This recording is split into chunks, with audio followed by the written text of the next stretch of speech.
Okay. I want to welcome you to the Falun Dafa Information Center's panel today. We are primarily going to be covering a report that we just released, biannual report that focuses on the last 2 years, what's been happening with Falun Gong, the persecution in China, as well as its impact around the world. The Falun Dafa Information Center is an all-volunteer, nonprofit organization based in New York. We focus on exposing the persecution in China and its impact around the world. I'm joined here on the with the panel today with four folks I'd like to just briefly introduce before we dive in. On my far left is Nick. Nick Haley is a researcher with the Falun Dafa Information Center.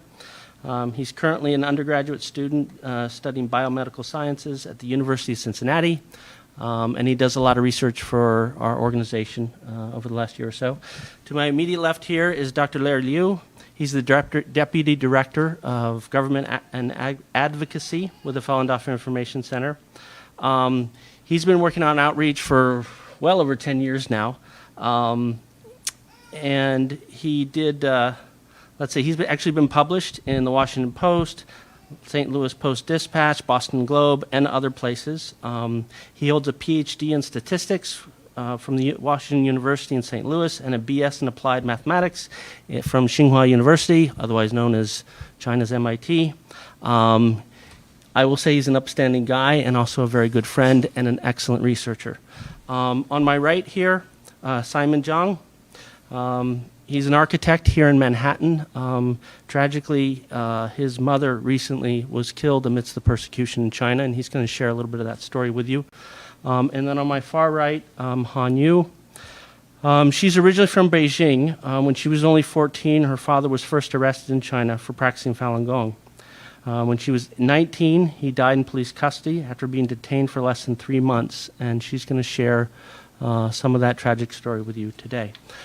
So as I mentioned, we're going to focus mainly on the latest developments, the trends, provide some analysis on what's really been going on in the last 2 years. But before we do that, we're going to ask Dr. Liu to cover some important background. It's important to have some context about how we got here with the Falun Gong persecution. So Larry, I'll hand it to you. Yeah, thank you, Levi. So just a little brief summary of the history, because the persecution of Falun Gong has been going on for 23 years, so it's a long time. And just a little deep brief. Falun Gong, also known as Falun Dafa, and it's a meditation spiritual practice in the Buddhist tradition. And it consists of 5 meditative exercises, Qigong exercises, and also a moral philosophy centered on the principle of truth, compassion, and tolerance. It has a long history, thousands of years of history, and it was first made public, introduced to the public in 1992 in China, exactly 30 years from today, from this year. And initially, Chinese government were supportive to Falun Gong, and it quickly became the most popular Qigong in China. Every morning, every park, every city, you can see people practicing Falun Gong at that time. And I remember, back in 1995, when I was still studying in Tsinghua, I saw faculty, students practice, on a university campus in the morning. But at that time, I was busy preparing to come into the States to study, so I didn't really pay much attention. But until 1 year later, when I was studying for my PhD here, my mother sent me a letter saying she just started practicing Falun Gong and how it's different, beneficial, much more than all other Qigong practice she has done before. So that's how I started practicing Falun Gong. And that's really the case for most people, just by word of mouth. That's how Falun Gong spread in China. And so by 1998 or early 1999, and Chinese government's own estimate was between 70 million to 100 million people in China practice Falun Gong. That's from all walks of life, including government officials, senior military leaders. And something maybe even very surprising to people today, actually, Falun Gong's founder, Mr. Li Hongzhi, was invited by Chinese government to teach Falun Gong in Chinese embassy in Paris in 1995.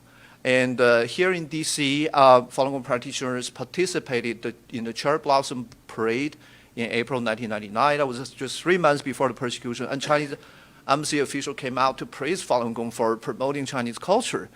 But then 3 months later, when the persecution started in July 1999, everything just turned upside down. So what happened, right? And well, one thing is the size. 70 to 100 million people in China, that's more than the membership of Communist Party at that time, which was just 60 million. And so Falun Gong was the largest independent civil society group at that time in China. So that's something kind of difficult to tolerate for some of the CCP leaders. But also, on the other hand, some of the hardliners inside the Communist Party consider Falun Gong is a ideological competitor, because, the CCP, the communist regime, is atheist in nature. And they're hostile to basically to, spiritual belief, religion. But they have been trying to destroy Chinese traditional culture for decades. For example, the Cultural Revolution. But Falun Gong is reviving all of these traditional Chinese cultural values, which is very, very spiritual. So some of the hardliners inside the Communist Party feel Falun Gong is competing for the heart and mind of Chinese people with the Communist Party. But there is also a personal factor at that time. Jiang Zemin, the chief of Communist Party at that time, and he didn't feel secure about his power, and he wanted to be the next paramount leader of China, just like Mao and Deng. And so he started this, he thinks his personal cultural revolution, and persecution on Falun Gong, so that he can see who is with him, who is not, And he thought he picked the easy target, and that's, a personal factor. And all the other 6 members of the Politburo Standing Committee at that time disagreed about this persecution decision. But that was just the beginning. But with the persecution going on, the response of Falun Gong practitioner is also very remarkable, which is something Levi will talk about. And they really launched the largest independent, civil disobedience movement or information freedom movement in Chinese history. They not only just exposed the persecution of Falun Gong, but also in general, the nature of Communist Party and all their lies, all their tyranny. So that's also make Falun Gong a potent whistleblower of CCP's crime. And that can be another reason for the CCP to escalate the persecution against Falun Gong in recent years. Well, about the scale and the scope of the persecution, I just want to give you a few numbers. I'm a statistician, so I'm pretty fond of numbers. So just a few numbers. In 2009 State Department Human Rights Report, they estimated at least half of the labor camps inmates in China at that time were Falun Gong practitioners. So what does that mean? Lao Gai Foundation actually estimated China has 3 to 5 million inmates in labor camp. So half of that means 1.5 to 2.5 million Falun Gong practitioners in labor camp just in that year. So if you consider all the past 23 years, easily at least several million practitioners of Falun Gong have been detained, imprisoned. And in terms of torture, United Nations Special Rapporteur of Torture, Mr. Novak, actually had a report in 2006, and he estimated 66%, that means 2/3 of the reported torture cases in China were against Falun Gong practitioners. And also, nearly 5,000 Falun Gong practitioners have been confirmed to be persecuted to death, either by torture or abuses in custody. But this is only the number that we can confirm. But thinking about the danger, the difficulty of discovering and confirming these cases and sending the information overseas, this will be just at the tip of the iceberg, in terms of the death toll. But there is also much larger death toll, due to the forced organ harvesting. What I mentioned is just only due to the torture and abuses, and which is something we will see a little later. But the China Tribunal estimate hundreds of thousands of victims of forced organ harvesting in China. That means hundreds of thousands of people have been killed for their organs, and the majority of them were Falun Gong practitioners. So you can easily see from these, just a few numbers, you can easily see this is the most severely persecuted group in China, and over the past 2 decades, even though a lot of these were underreported. So just a little background of the history. Back to you, Levi. Okay, thank you so much, Larry. So now we'll hand it over to Nick, and Nick's going to go through some of the highlights of this report, key trends, key statistics, some of the analysis that we've done. Go ahead, Nick. So as Levi mentioned, this report covers the past 2 years. So from the onset of the COVID-19 pandemic up through the 2022 Beijing Olympics. And the reason this period is so significant for Falun Gong practitioners is because they have made themselves somewhat of a prolific whistleblower of the CCP's crimes. And this has largely been an effort to help people understand the nature of the Chinese Communist government and therefore the persecution that Falun Gong practitioners are currently enduring. So just to get into the numbers, prior to the pandemic, of reported cases, so this is only what has been confirmed, there are about 3,500 cases of harassment reported in 2019. In 2020, this number nearly tripled to about 9,000 cases, and remained this high in 2021 as well. And just a point of clarification, I mean, you know, when you notice he's got arrested and sentences, we all know what that is. There's a lot of things that happen to Falun Gong practitioners, right, inside China, just shy of arrest and sentencing. They could break down your door while you're in the middle of dinner and ransack your home and issue a threat and then leave. You know, that's an instance of what we're calling harassment. And there's a wide range of those, and a lot of people suffer from that. Go ahead. Yeah, exactly. Yeah, so those are the harassment cases that we've seen reported. In terms of sentencings, the year prior to COVID in 2019, there were 775 cases of confirmed sentences reported. In 2020, despite COVID lockdowns and courts being closed for the majority of the year in 2020, we still saw an increase of about 100 cases. In 2021, this grew still further to about 1,400 cases. And something worth noting is these are cases where practitioners actually had a trial, and in a significant portion, Falun Gong practitioners are not granted a trial and are just detained for years on end. And some of these cases where they've been sentenced, they've been detained for 2 years already before they actually get this trial. So several factors, in addition to the pandemic, contributed to these increasing numbers, one of them being the initiation of the CCP's new Zero Out campaign. So it was dubbed the Zero Out campaign for its goal of reaching China's ideal goal of zero practitioners throughout all of China. In one province, in Jilin, thousands of practitioners were reported to be harassed by Chinese officials to sign statements guaranteeing that they would give up the practice. And those who refused to do so were almost immediately taken to so-called re-education centers. Since the onset of the persecution, we've seen a pattern where there's increase in persecution around politically sensitive dates, such as last year's centennial anniversary of the CCP's founding, as well as high-profile events such as the 2022 Beijing Winter Olympics. In 2008, we also saw significant increases in detainment of practitioners. Another contributing factor is China's growing surveillance state. So the proliferation of heavily monitored apps such as WeChat and the placement of facial recognition cameras in public areas have facilitated the detection, identification, and detention of Falun Gong practitioners. Also worth noting, during this period, we've seen a number of transnational repression cases, so instances of Falun Gong practitioners outside of China being either beaten, their homes broken into, or booths that raise awareness of the persecution being destroyed by CCP proxies. Some of these being members of the China Anti-Cult Association, which has members here in the United States. And pictured here is an incident from Hong Kong. The man who attacked this woman who practices Falun Gong was just recently sentenced for doing so.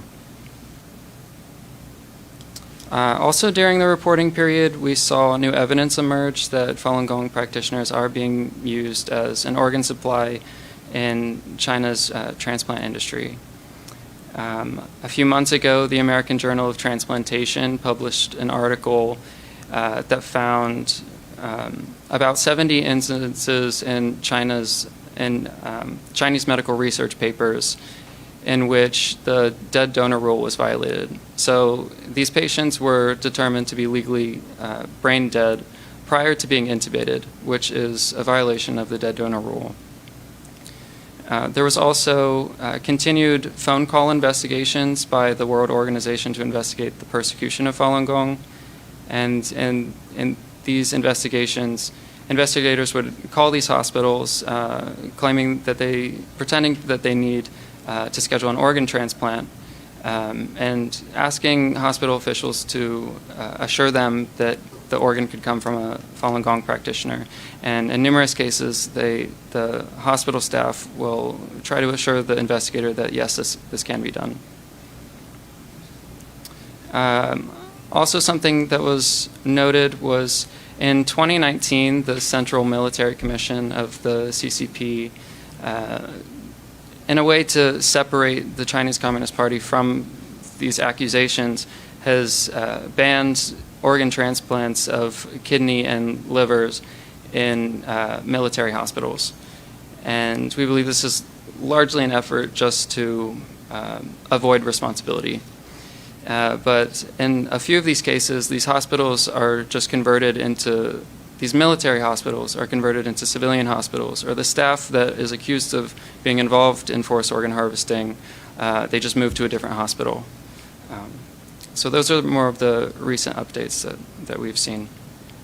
Okay. Thank you, Nick. So this last topic that he covered obviously is a grave topic, the idea of forced organ harvesting. And we've known about this really since 2006, and most third-party investigators would say that 60 to 100,000 Falun Gong each year have been killed in this process. And so I think because the topic's so important, Nick, you have a short video that's kind of going to give you an overview of exactly what's happening in the forced organ harvesting space. So let's watch that, and then we'll move on to the other panelists.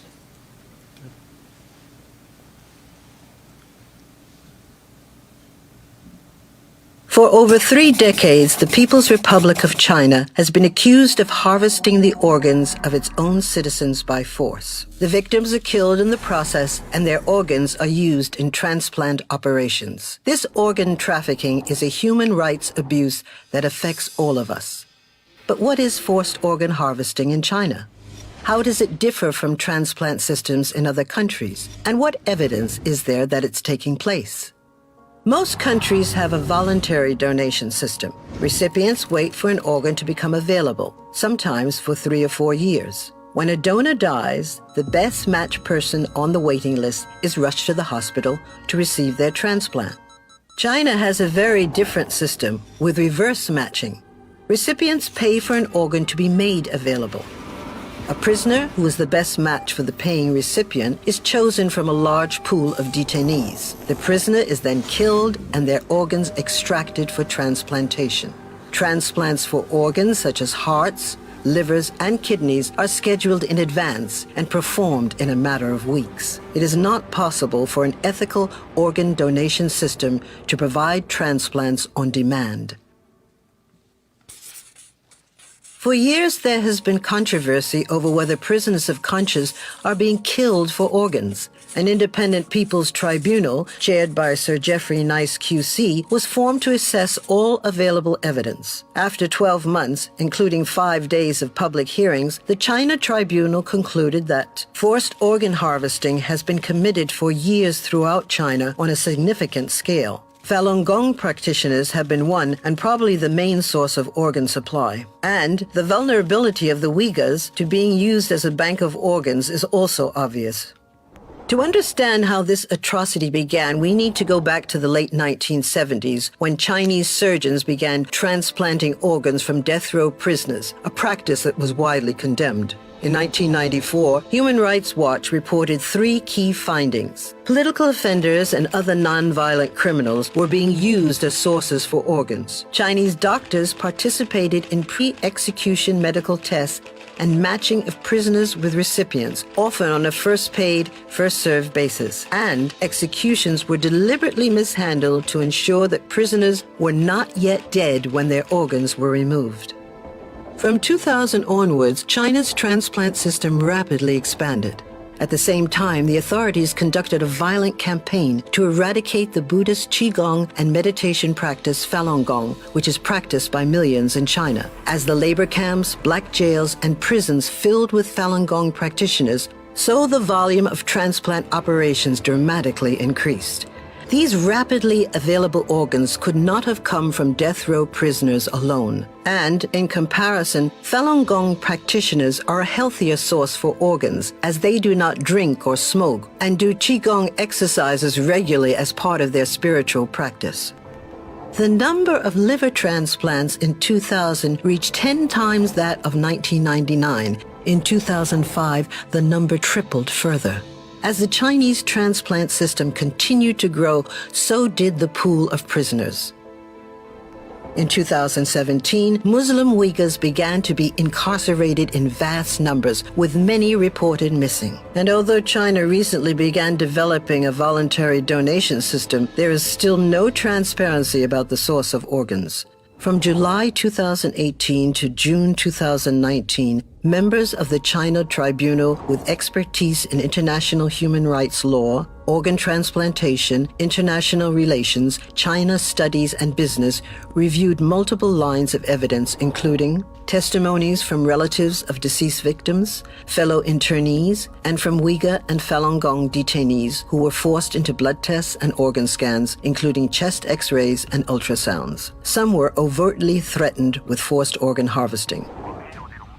Undercover phone call and video investigations from as recently as 2019 revealed admissions by government officials and surgeons that organs are available on demand, and that Falun Gong organs are also available. In one forensically examined phone call, the former PLA Minister for Health, Bai Zhuzhong, stated that ex-President Jiang Zemin directly ordered the killing of Falun Gong practitioners for their organs. 就是摘取在押法轮功人员器官做器官移植手术这件事情，是当时的总后部长王克布置的任务，还是军委直接下达的命令呢？当时是江主席对有一个批示，有一个批示的话，就是说说开展这些事情，就是器官移植。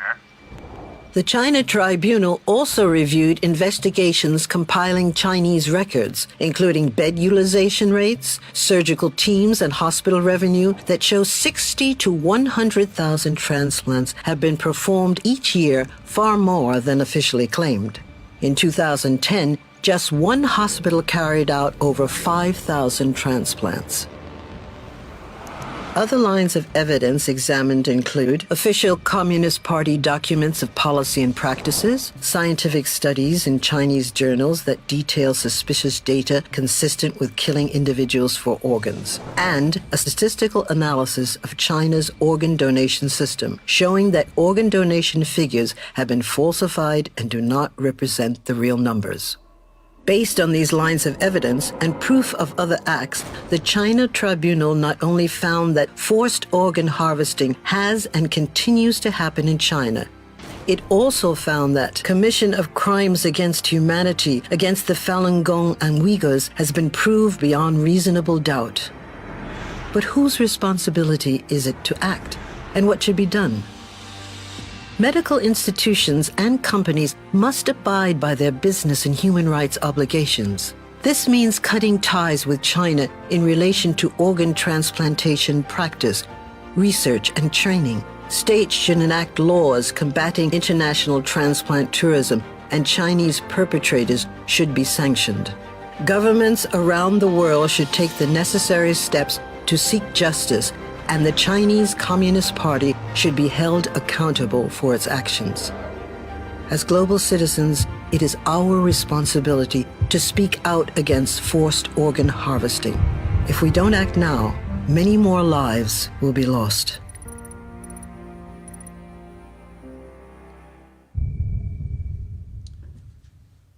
Okay, thank you, Nick.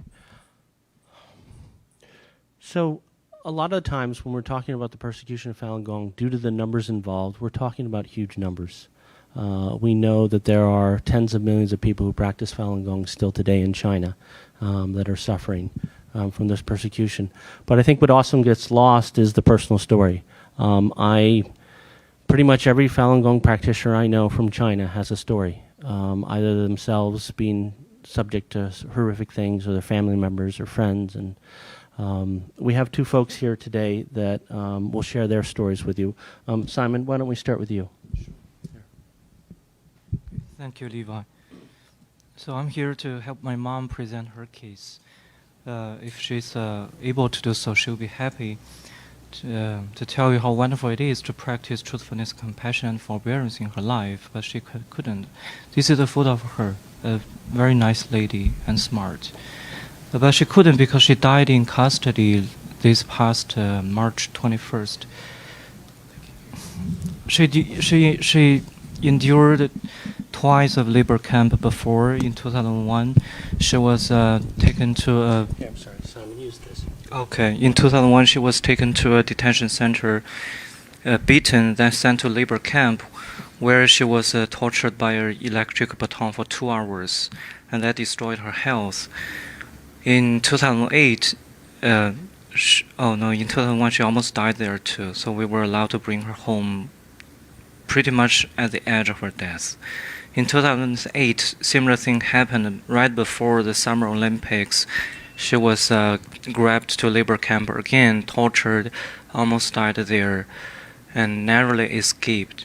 So we were allowed to bring her home. The doctor told us we're not sure she will arrive at home, but she escaped death, fortunately. And this round, right before the day of Chinese New Year, the policeman forced into our apartment, my parents' apartment, and took her away, simply because they believed that there are evidences in our apartment that she is practicing Falun Gong.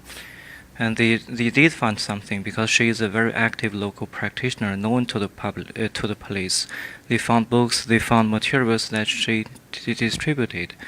And she was taken to the local detention center, tortured, beaten, and she refused to give up, and she refused to admit that she did say anything wrong.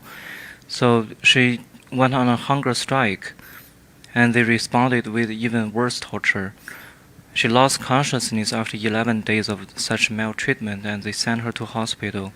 My father was allowed to see her once. He saw that she was handcuffed to bed, also with iron fetters on her ankle, as if she was about to escape in such a condition. And she spent her last month in the hospital. Nobody of our family saw her ever again. On March 20th, my father was told that your wife is about to die. He went there, and the police does not allow him to bring her home. They simply say our leader did not approve. The next day, they notified my father that your wife has died. And they sent, instead of giving any explanation what happened, who is responsible, they sent about 50 policemen guarding her body and monitor our apartment. So after 7 days of pressure, my father gave up and allowed the cremation of my mom. She is a very good example of the persecution, how brutal the persecution is in the past 23 years. Forced labor camp, torture, maltreatment, harassment, humiliation, and eventually death in custody with no explanation, and nobody is responsible for that. So the reason I tell her story here is because, first, I do not want her death to be invalid. This should be known to the world. Second, I want people to know that more exposure, more people know about this, the less possibility that people get persecuted in China for such a simple thing, for simply believing in truthfulness, compassion, forbearance. Thank you. Thank you, Simon. Okay, next we'll hear from Han Yu, who who has a tragic story that actually is very, very much related to the video that we just saw, the forced organ harvesting atrocities that are going on in China.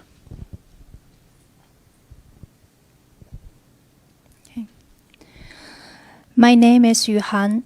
I believe my father, Jun Qinghan, was a victim of forced organ harvesting in China.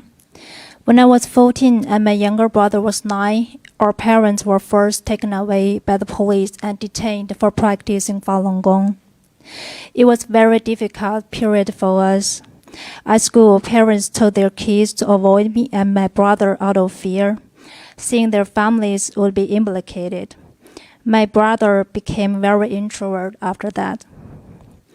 My father was arrested a few times in the central labor camp, where he was tortured. I was 19 when he was last arrested on February 28, 2004, detained in Fangshan District Detention Center in Beijing.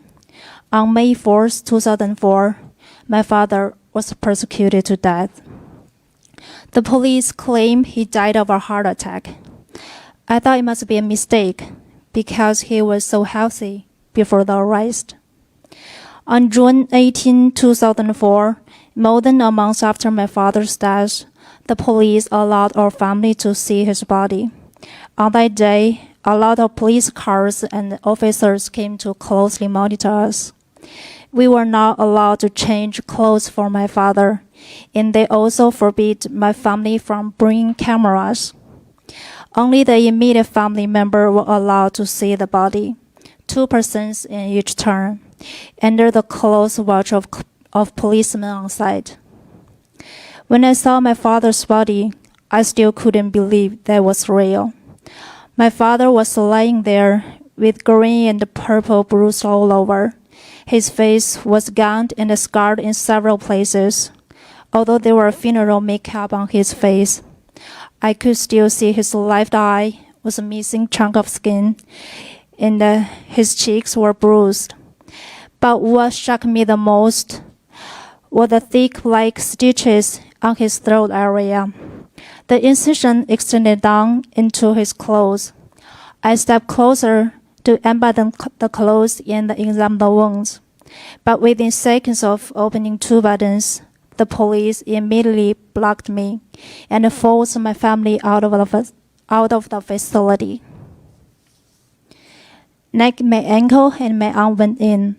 They tore open my father's clothes when the policemen were looking, and they found that the incision stretched from his throat all the way down to his abdomen. When they pressed his abdomen, they found that it was stuffed with hard ice. My uncle was furious and confronted the police about what they had done to my father. The police just said that this was due to an autopsy. But no one in my family had consented to an autopsy, and the police also refused to release the autopsy report.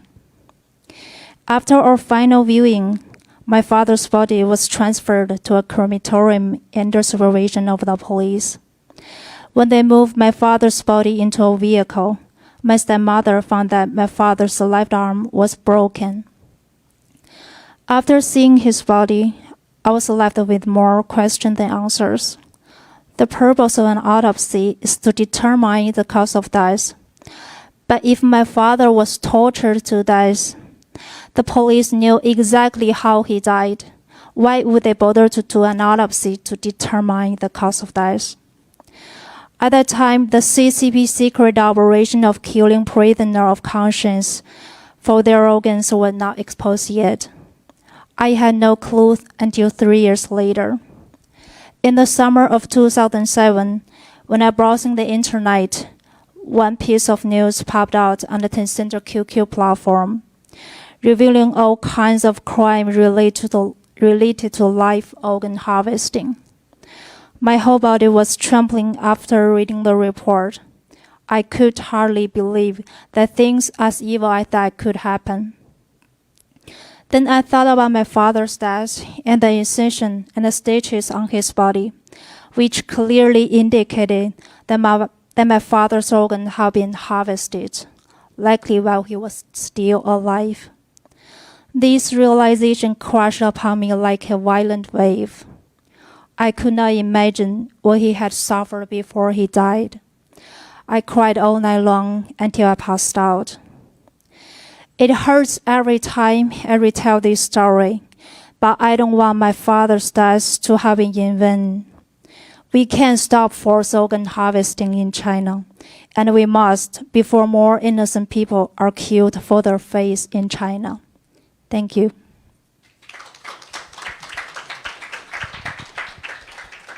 Thank you very much, Hanyu. And as we mentioned, most of the credible third-party investigators would put this forced organ harvesting, the numbers of people being killed between 60 to 100,000 a year, Falun Gong practitioners.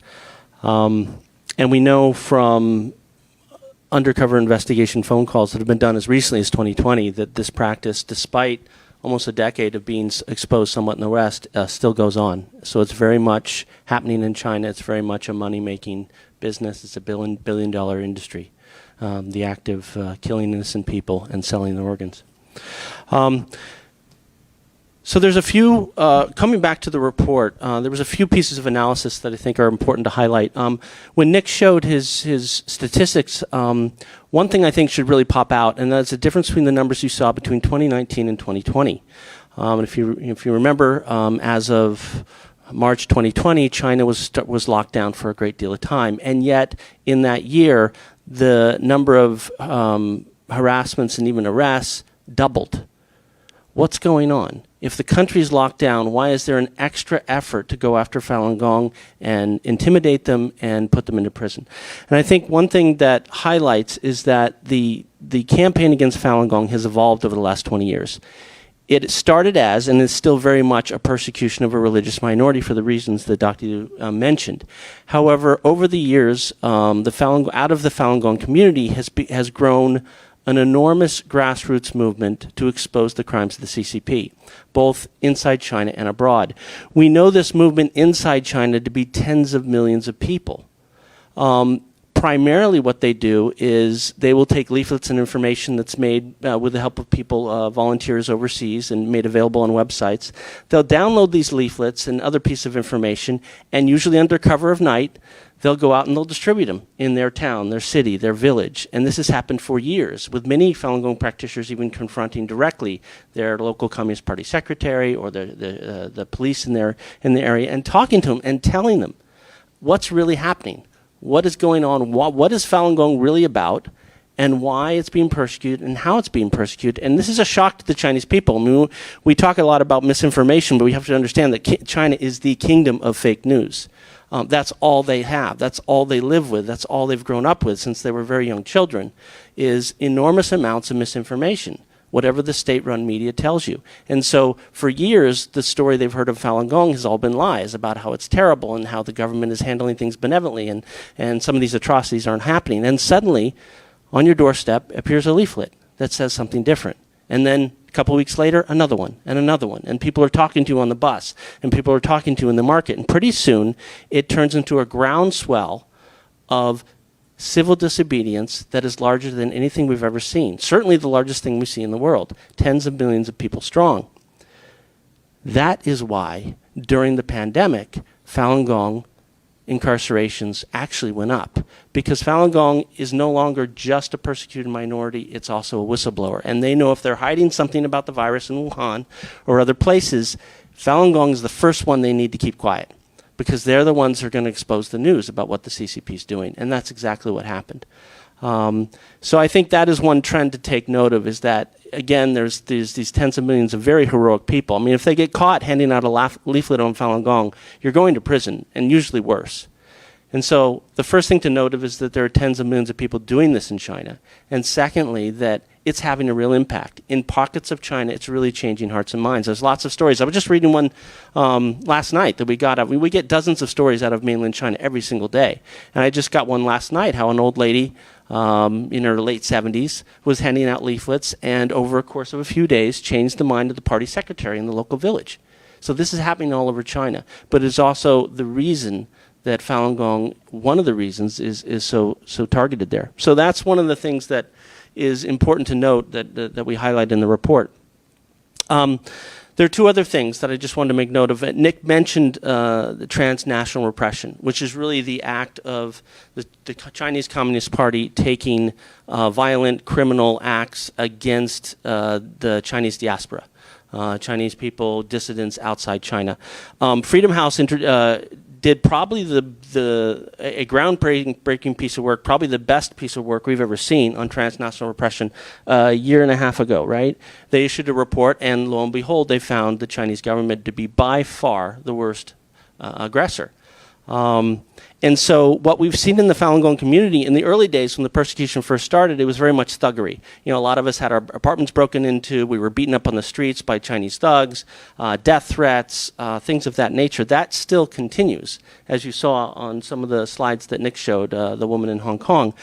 But it has become far more sophisticated in terms of the Chinese diplomats and the Chinese government putting pressure on our Congress, on our political leaders, on our media leaders, our corporate leaders, to silence Falun Gong. There was a high-level diplomat from Australia that defected many years ago, and he testified before Congress, and one of the things he revealed is that in every single embassy around the world, there is a department or a group of people that are in charge just with suppressing and maligning Falun Gong in their country. That's their sole goal, and that's what he did in Australia.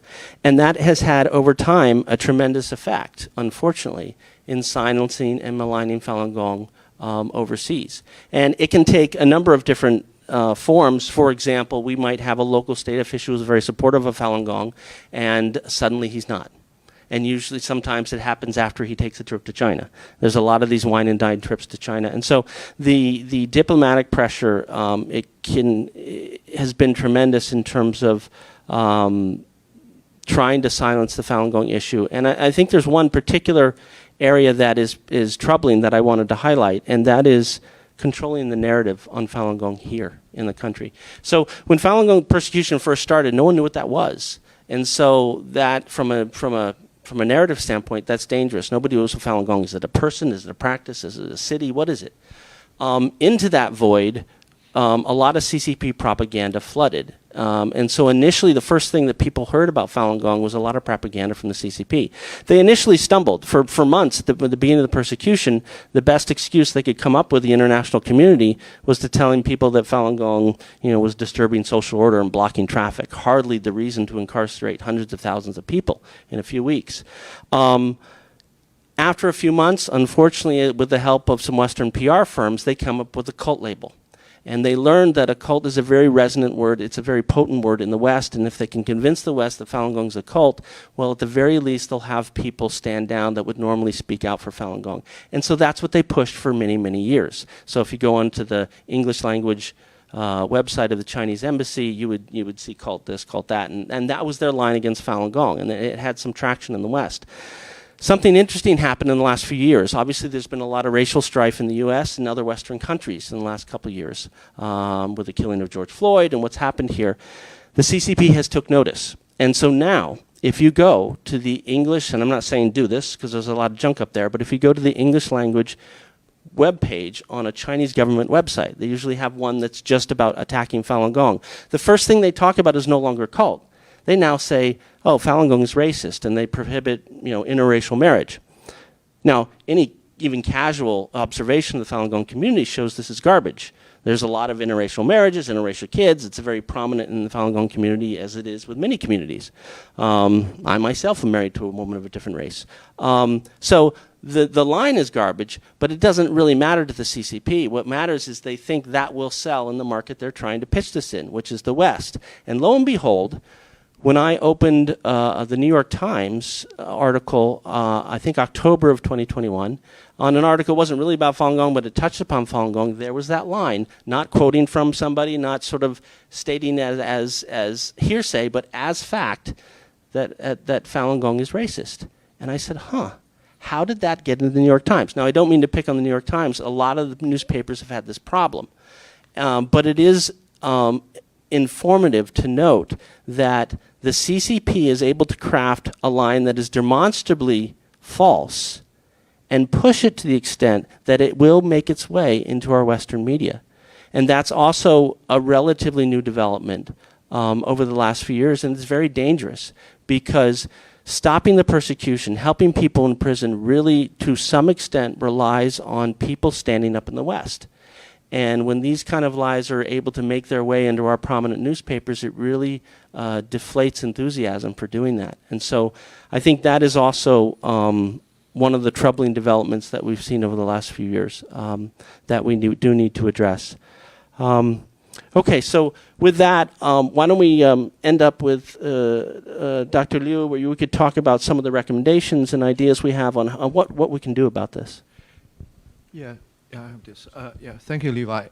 You know, actually, the U.S. Congress has passed 5 resolutions, bipartisan resolutions, with lots of co-sponsors, you know, in the past 23 years in support of Falun Gong and condemned the persecution of Falun Gong in China, and even on American soil, you know, just about a transnational issue that Levi and Nick mentioned. And but none of them is binding. They're all, you know, non-binding resolutions. But now there is one pending, a binding bill. It's currently in the House, and it's HR 6319 is Falun Gong Protection Act. So this act actually asks U.S. government to sanction those people involved in forced organ harvesting in China, and also ask U.S. government to have a statement of policy to cut any ties with the, you know, transplant industry in China, and certainly condemn the persecution. And so, you know, if you know, certainly we encourage you to contact your congressman, you know, to co-sponsor this bill. But there's also another one in the Senate. It's called Stop Forced Organ Harvesting Act. It's S602, and there's also a companion bill in the House.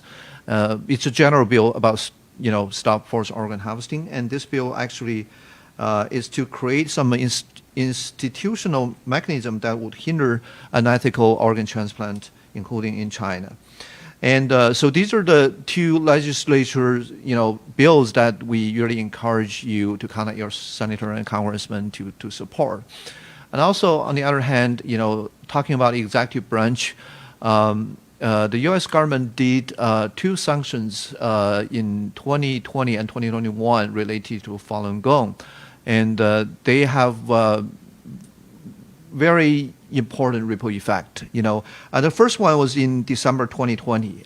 Still, in the Trump administration, the State Department sanctioned Huang Yuanxiong. He is China's Xiamen Public Security Bureau chief in Fujian province, for his involvement in gross human rights violation against Falun Gong practitioners. And he and his wife are not eligible to enter the United States, and he was sanctioned.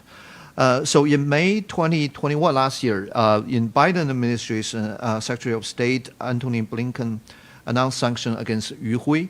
He is a former 16th office, which is actual legal, you know, office specialized in persecuting Falun Gong, in Chengdu City, Sichuan province, for also perpetrating human rights abuses against Falun Gong practitioners. And he and Yu Hui and his family are now ineligible for entry into the United States.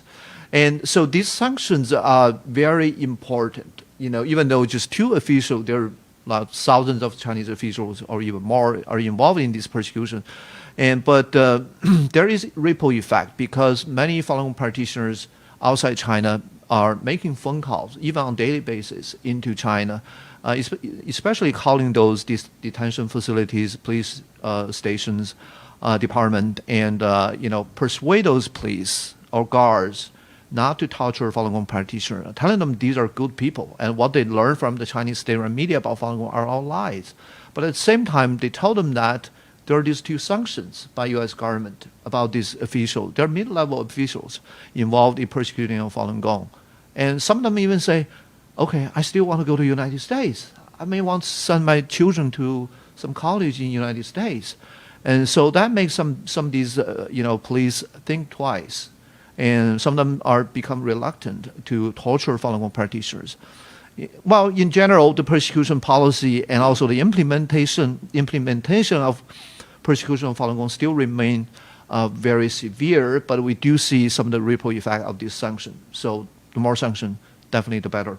And also we encourage the State Department to consider to designate the persecution of Falun Gong as a crime against humanity and or a genocide. and usually qualified a genocide.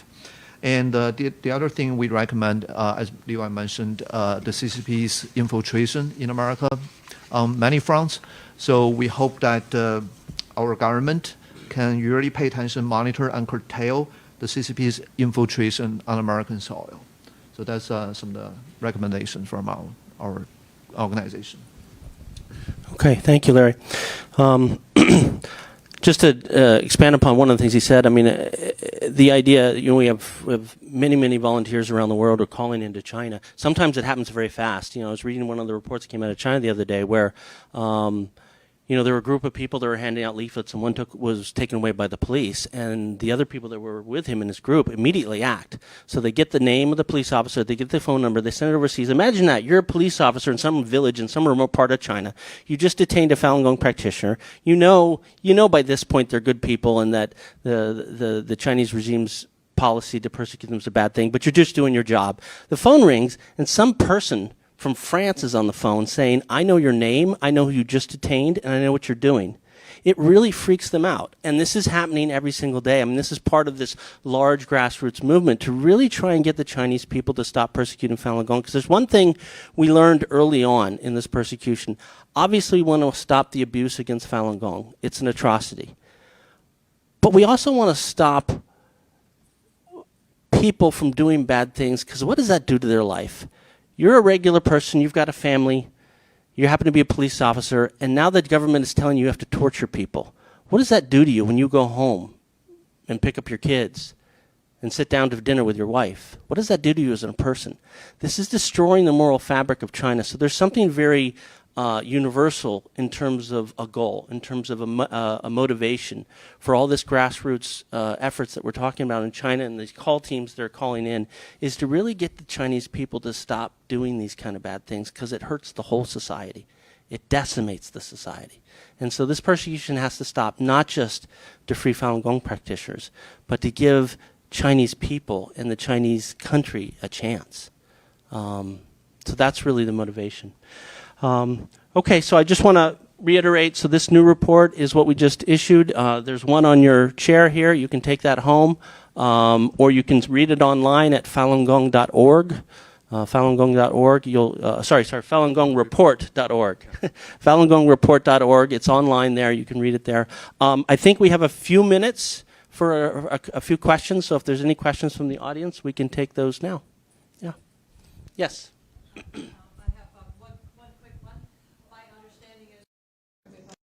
That most of the people that are seeking organ transplants from around the world come from South Korea and the United States. Is that correct? It's basically, and but certainly Korea, South Korea, and Japan, Taiwan they're close. They're Asian, and so a lot of them. They all have this problem of very low donation, because generally Asian people have this culture that keeping body intact after death. So voluntary donation in this country are very low. So a lot of these people in this country go to China, but also people from America, people from Europe, and people from rich people from Middle East. They all go all over. Yeah. So my follow-up question would be, the two bills that you were talking about. I'm sorry, I haven't read them yet, but are there laws being passed in different countries making it illegal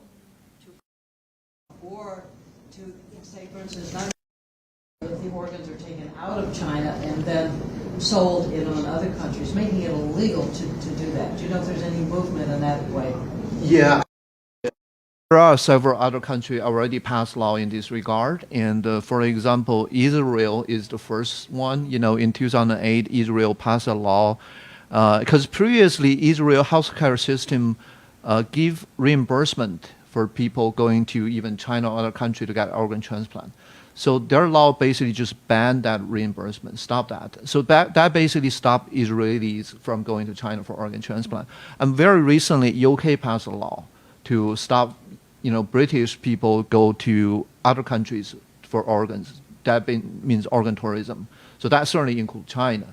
And so typically, it's a little bit hard to send the organ out of China, because the organ, the duration for the organ, after leaving the body to be transplanted into another body is just a few hours typically. So that's kind of hard. You basically have to go to that country to do transplant. And several other countries, including Spain and Italy, they all passed laws and to designate organ trafficking, to ban the organ trafficking, So, but we are behind. We're falling behind the United States. So these two bills that I mentioned, they're still pending. There haven't been passed by the Congress yet, but several other countries have already done that. Okay, any other questions out there before we end for the day?